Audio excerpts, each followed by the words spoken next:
Welcome everybody, my name is Karan Singh. You are watching I F choice YouTube channel. देखिए आज हम जो करने वाले हैं साइंस का प्रैक्टिस सेट। जैसा कि आपको पता है, आप एयरफोर्स या नेवी किसी की प्रिपरेशन कर रहे होंगे तो आपने देखा होगा कि आपको जो 25 क्वेश्चन मिलने वाले हैं, चाहे एयरफोर्स एक्सवाई ग्रुप हो या आप बाई ग्रुप में तो नहीं आते, एक्स ग्रुप हो या नेवी ए या SSR हो, दोनों में 25 क्वेश्चन आते हैं। तो उसमें 17 to 18 क्वेश्चन थ्योरेटिकल होते हैं, अदरवाइज हमारा न्यूमेरिकल होता है। तो आज हम करेंगे प्रैक्टिस सेट एयरफोर्स और नेवी के लिए, जिसमें कि हैं 25 क्वेश्चन। और आपको कमेंट बॉक्स में लिखकर बताना कि आपका स्कोर कितना होता है इसमें, और मैं आपको क्लियरली समझा दूंगा, तो आप कमेंट बॉक्स में लिख करके बताइएगा। तो देखिए, जो अपना पहला क्वेश्चन है आपको स्क्रीन पर दिख रहा होगा, किसी चालक का प्रतिरोध बढ़ाने पर चालक हो जाता है। देखिए, जब किसी चालक का प्रतिरोध बढ़ाया जाएगा, ऐसा मान लीजिए कि ये तार है और ये दो तार हैं, इस पर मान लीजिए आपने लोड बढ़ा दिया, प्रतिरोध बढ़ा दिया, तो ये कैसे हो जाएगा? आपको पता है हीट होने लगता है, तार क्या होने लगता है? हीट। तो जब किसी चालक का प्रतिरोध बढ़ाया जाएगा तो क्या हो जाएगा? चालक कैसे हो जाएगा? गर्म हो जाएगा। आगे देखते क्वेश्चन नंबर 2 है, विद्युत का सबसे अच्छा सुचालक है। तो जैसा कि आपको पता है, जो विद्युत का सबसे अच्छा सुचालक होता है वो क्या? चांदी होता है। विद्युत का सबसे अच्छा सुचालक चांदी होता है। जो चांदी होता है वो विद्युत को सबसे अच्छे से जो जो इलेक्ट्रिसिटी होती है उसको कम लॉस होने देता है। देखिए, सबसे सबसे होता है अपना अच्छा चांदी, फिर उसके बाद आता है अपना कॉपर, फिर उसके बाद आता है अपना सोना, सोना का मीन होता है AU, फिर उसके बाद आता है अपना एल्यूमिनियम। तो इस प्रकार से सबसे अच्छा होता है अपना चांदी, उसके बाद कॉपर, फिर सोना, फिर एल्यूमिनियम, इस प्रकार से अपना होता है। तो इसने सबसे अच्छा पूछा था तो हमने बता दिया चांदी। पूछा दूसरे नंबर का तो हम बताते कॉपर, ठीक है ना। इसी प्रकार से बताते हो। क्वेश्चन नंबर 3 देखते हैं। क्वेश्चन नंबर 3 क्या रहा है कि यदि किसी वस्तु के द्रव्यमान और उस पर कार्यरत त्वरण, यदि किसी वस्तु का द्रव्यमान मीन्स m मास, और उस पर कार्यरत त्वरण, त्वरण means acceleration, that is a acceleration, both are multiply by 2, दोनों को दोगुना कर दिया जाए तो उस पर बल हो जाएगा। जो फोर्स है वो कितना हो जाता है? F इक्वल होता है formula m into A, that is the formula of in terms of F mass and acceleration. तो हम m क्या ना, उसका द्रव्यमान भी दोगुना हो रहा है तो मैं द्रव्यमान की जगह कितना लिख दूंगा 2, और उसका जो त्वरण है वो भी दोगुना हो रहा है तो कितना हो जाएगा? 2 × 2, तो दैट इज 4। तो उसका जो फोर्स है वो कितना हो जाएगा? 4 गुना हो जाएगा। जो उसका बल है ना, 4 गुना बढ़ जाएगा। आगे देखते हैं अपना जो क्वेश्चन नंबर 4 है। क्वेश्चन नंबर 4 कह रहा है कि समांतर क्रम में प्रतिरोधों को जोड़ने पर कुल प्रतिरोध होगा।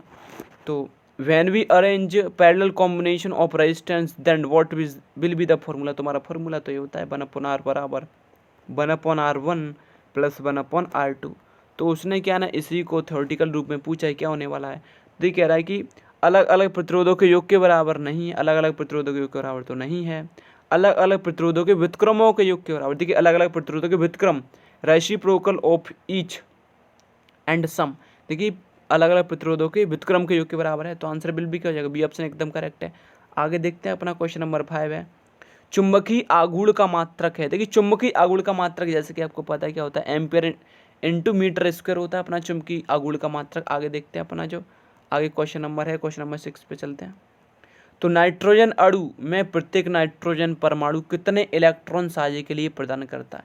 तो जैसे कि आपको पता हो कि नाइट्रोजन की जो है हम क्या होता है 2, जो नाइट्रोजन का परमाणु क्रमांक है 7 होता है, दैट इज एटॉमिक नंबर 7 होता है। हम इसका इसका जब हम वो करेंगे ना तो कितना आएगा? 2,5 आएगा, 2,5। अब जब कोई भी परमाणु अपने बाहरी कक्षा में मैक्सिमम इलेक्ट्रॉन रखने की कोशिश करता है तो इसके पास 5 है, इसको 8 चाहिए। देखिए क्या होता है 2,8, 18 इस प्रकार से होता है। तो यहाँ पे इसको 8 करने बट है इसके पास 5, तो इसको कितने चाहिए? 3।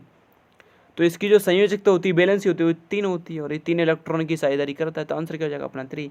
आगे देखते हैं, रुद्धोष्म प्रक्रम होता है। देखिए, रुद्धोष्म प्रक्रम वह होता है, जैसे आपने देखा कुछ बोतल होती हैं हमारी, जिसमें क्या ना आपने पानी भर के रख दिया गर्म, तो शाम तक ही रहेगा गर्म, बट इसमें से ठंडा नहीं होगा, बिकॉज ना तो इसमें से जो ऊष्मा है, एनर्जी है, हीट है, ना तो बाहर से अंदर गई ना ही अंदर से बाहर आई। तो इसको बोलते हैं रुद्धोष्म प्रक्रम। तो जो रुद्धोष्म प्रक्रम होता है वो हमेशा स्थिर ऊष्मा पर होता है, जो ऊष्मा है वो स्थिर रही। और आगे देखिए अपना नेक्स्ट क्वेश्चन, उस पर चलते हैं। नेक्स्ट क्वेश्चन है हमारा क्वेश्चन नंबर नेक्स्ट चलते हैं। तो देखिए, इसमें कह रहा है कि एक 12 किलोग्राम बम विस्फोट के पश्चात 8 किलोग्राम, अच्छा ये क्या ना, हमारा 12 किलोग्राम का बम था, बम था, जो कि क्या होता है फिर विस्फोट के पश्चात 8 किलोग्राम और 4 किलोग्राम दो टुकड़ों में विभाजित हो जाता है। तो यदि 8 किलोग्राम वाले टुकड़े का वेग, इसका वेलोसिटी दिया है 6, चलिए इसका वेलोसिटी यदि इसका वेलोसिटी दिया 6, तो इस वाले का वेलोसिटी बताइए। तो देखिए इस प्रकार के क्वेश्चन को करने के लिए हम क्या करेंगे, जैसे क्या ना जो बम था, आई मीन जो विस्फोट हुआ था, तो इसमें इस प्रकार के क्वेश्चन को करने के लिए उसमें एक फार्मूला होता है हमारा संवेग संरक्षण का सिद्धांत। आई मीन जो संवेग होता है वो P1 + P2 = 0, that is the formula. But P1 क्या है, जो हमारा पहला हमारा जो विस्फोट है, आई मीन जो पहला इसका पार्ट है, इसका संवेग। तो जैसे कि आपको पता होगा कि P बराबर फार्मूला क्या होता है, that is m1 × v1 + P2 कितना हो जाएगा, m2 × v2 हो जाएगा अपना P2, ये हो गया। अब हमें बस इसमें वैल्यू डालना है, तो हमारा आंसर आ जाएगा। तो देखिए m1 कितना था, इसका द्रव्यमान कितना था 8, दैट इज़ 8 × v1 कितना, इसका वेलोसिटी कितना है 6, प्लस के m2 कितना अपना 4, एंड इसका वेलोसिटी हमें निकालना, तो b कर लीजिए और इक्वल क्या कर लीजिए 0, तो ये होगा 0। अब जैसे ही देखिए क्या ना आप मल्टीप्लाई करेंगे यहाँ पे, तो 8×48 दैट इज़ 48 और इसका कितना हो जाएगा, दैट इज़ प्लस के 4v, I mean that is 4v, 48 + 4v = 0। हमारा क्या आया 48 + 4v = आया 0। तो हमें जो वेलोसिटी निकालना, तो इसको मैं किधर भेजूँगा इधर, तो 4v = दैट इज़ -48 और v इक्वल हो जाएगा हमारा -48 / 4। तो जैसे आप इसमें 4 का डिवाइड करोगे तो आपका कितना होने वाला है, तो आपका v इक्वल होने वाला है -के, तो 4 × 1 = 4 एंड दैट इज़ 2, तो -12 मीटर/सेकंड। तो क्या हो जाएगा -12 मीटर/सेकंड। तो हमारा आंसर कितना आएगा -12। अच्छा -12 आएगा ना। आगे चलते देखिए अपना नेक्स्ट क्वेश्चन है, उस पर चलते। क्वेश्चन नंबर 10 है, एक दिए हुए द्रव्यमान का वेग 4 गुणा कर दिया जाए तो गतिज ऊर्जा का मान पहले की अपेक्षा हो जाएगा। देखिए क्या है ना, जो गतिज ऊर्जा है, काइनेटिक एनर्जी है 1/2, I mean 1/2 mv², that is ½ mv²। तो उसका जो वेलोसिटी है वो 4 गुना कर दिया गया। देखिए इसको नहीं चेंज किया ना, इसको चेंज किया, इसको तो आप हटाइए। इसका जो केवल वेलोसिटी है ना वो बदला है, ठीक है ना, ये नहीं बदला। इसका वेलोसिटी 4 गुना कर दिया गया, 4 गुना कर दिया, आई मीन 4v कर दिया। तो अब कह रहा नया इसका जो आई मीन जो इसकी काइनेटिक एनर्जी गतिज ऊर्जा कितनी हो जाएगी, तो जैसे आप इसका होल स्क्वायर तो कितना हो जाएगा, 4 चौक 16 है, 4 का स्क्वायर कितना हो जाएगा 16। तो इसकी जो गतिज ऊर्जा है वो कितने गुना बढ़ जाएगी, वो 16 गुना बढ़ जाएगी। आगे चलते हैं, अब नेक्स्ट क्वेश्चन है क्वेश्चन नंबर 11। तो सबसे बड़ा ग्रह कौन सा है, तो जैसे कि आपको पता है सबसे बड़ा ग्रह होता है हमारा बृहस्पति, सबसे बड़ा ग्रह है बृहस्पति, सबसे बड़ा ग्रह है। आगे देखते हैं एटम बम का सिद्धांत क्या है। देखिए जो हमारा एटम बम है, परमाणु बम है, वो नाभिकी विखंडन पर आधारित होता है। हमारा परमाणु बम नाभिकी विखंडन पर आधारित होता है। यदि पूछता हाइड्रोजन बम तो वो नाभिकीय संलयन पर आधारित होता है। यदि वो पूछता कि सूर्य किसके सिद्धांत पर कार्य करता है, तो सूर्य क्या ना नाभिकीय संलयन के सिद्धांत पर कार्य करता है। और देखते हैं, देखिए अपना नेक्स्ट क्वेश्चन है, उस पर नेक्स्ट क्वेश्चन है उस पर चलते हैं। नेक्स्ट क्वेश्चन कहता है कि 60 वाट के बल्ब को 5 घंटा जलाने के लिए कितनी ऊर्जा प्रयुक्त होगी। तो ऊर्जा पूछा है, तो ऊर्जा क्या होती है वाट गुणा घंटे। तो ऊर्जा निकालेंगे हम W बराबर वाट गुणा घंटे। वाट में 60 × घंटे हैं 50, तो इसका मल्टीप्लाई करेंगे तो कितना हो जाएगा, दैट इज़ 30 0 0, तो कितना हो जाएगा, दैट इज़ 300 जूल हो जाएगा, मैंने वॉट हो जाएगा, दैट इज़ 3000 वॉट। बट हमें आंसर में नहीं किलोवाट दिया, आंसर दिया हमें kWh, that is kilowatt. Kilowatt में बदलने के लिए आप इसमें 1000 का भाग देंगे तो क्या 3 0 कट जाएगा, बताइए कितना 3। तो एक हमारा 3 किलोवाट क्या आंसर हो जाएगा, 3 किलोवाट। आंसर कितना हो जाएगा, आंसर विल बी 3 किलोवाट। हीरे को दहकते चारकोल में डालने पर क्या परिणाम होगा। देखिए जैसे आप हीरे को जो है दहकते हुए चारकोल में डालोगे तो कुछ नहीं होगा, ऐसा तो नहीं। क्या होगा, हमारा जो CO2 में बदल जाएगा, जो हीरा है वो CO2 में बदल जाता है। आगे देखते हैं क्वेश्चन नंबर अपना जो है 15। यदि 6 किलोग्राम द्रव्यमान की वस्तु क्वेश्चन नंबर 15 देखते हैं कि क्वेश्चन नंबर 15 कहता है कि 6 किलोग्राम द्रव्यमान की वस्तु को 4 मीटर प्रति सेकंड के त्वरण से फेंकने पर बल लगाना पड़ेगा, बल। तो दैट इज दिया है मास m and that is acceleration a। तो बल पूछ रहा है F बराबर क्या फॉर्मूला होता है, m × a। तो हम लगा देंगे m कितना अपना, m है 6 and a is that is 4, तो 6 4 या 24 है 24। तो बल कितना लगेगा हमारा 24 न्यूटन क्या लगेगा हमारा बल। तो answer will be that is correct answer. और देखते हैं अपना क्वेश्चन नंबर 16 है, इस पे चलते हैं। तो क्वेश्चन नंबर 16 कहता है यदि दो पिंड के बीच की दूरी दोगुनी कर दी जाए तो उनमें लगने वाला गुरुत्वाकर्षण बल हो जाएगा। देखिए अपना जो गुरुत्वाकर्षण बल होता है वो होता है F बराबर G_m_E_m/r²। तो आप इस जो दूरी है, distance between the two bodies, दो पिंडों के बीच की दूरी को आप कितना कर रहे हो, 2 गुना कर रहे हो, तो आपका जो बल है कितना हो जाएगा। जैसे आप यहाँ पे 2 करोगे तो 2 का स्क्वायर 4, तो आपका जो बल है वो 1/4 हो जाएगा। कितना हो जाएगा 1/4। 1/4 का मीन्स है 1/4 हो जाएगा आपका जो बल है, ठीक है ना। और देखिए और आगे करते हैं। तो 1 किलोग्राम पानी को 1 डिग्री सेल्सियस वृद्धि करने के लिए आवश्यक ऊष्मा को कहते हैं 1 किलो कैलोरी कहते हैं हम।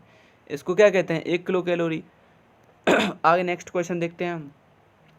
वह प्रक्रिया जिसमें निकाय से न ऊष्मा ली जाती है और न ही दी जाती है, तो हम आगे कर चुके हैं। दैट इज कॉल्ड रुद्धोष्म प्रक्रम।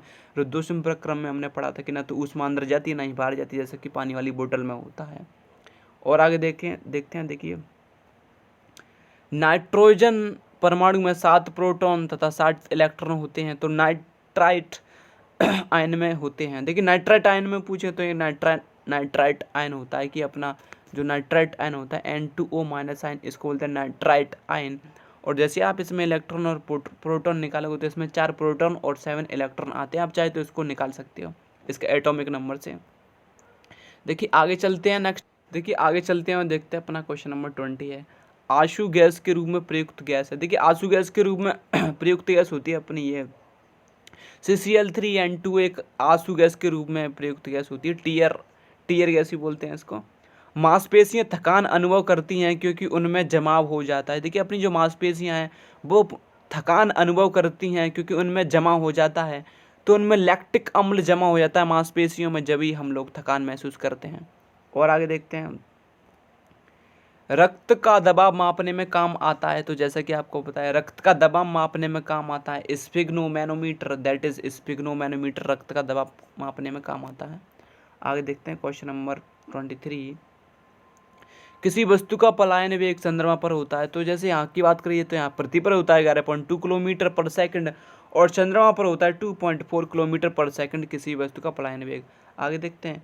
घड़ी की चाबी भरने में उसमें संचित ऊर्जा की, जैसे आप घड़ी की चाबी भरोगे उसमें भरते चलेगा तो उसमें क्या ना एक स्थितिज ऊर्जा उत्पन्न हो जाती है। स्थितिज ऊर्जा अभी क्या ना स्थिति के रूप में ऊर्जा स्थिति है अभी उसकी स्थितिज ऊर्जा, दैट इज कॉल्ड स्थितिज ऊर्जा। आगे देखते हैं अपना जो नेक्स्ट क्वेश्चन है। देखिए अपना नेक्स्ट और लास्ट क्वेश्चन बचा है। इसमें कहता है कि रेगिस्तान में मृग तृष्णा मिराज किस प्रक्रिया के कारण होता है। तो जो मिराज होता है वो अपवर्तन के कारण होता है, बट इसको द्वि अपवर्तन के कारण भी कह सकते हैं और होता है। तो हमारा आंसर क्या हो जाएगा, आंसर विल बी है। तो ये तो इम्पोर्टेंट प्रैक्टिस सेट। तो आप बताइएगा कि आपको इसको 25 में से आपके कितने करेक्ट गए।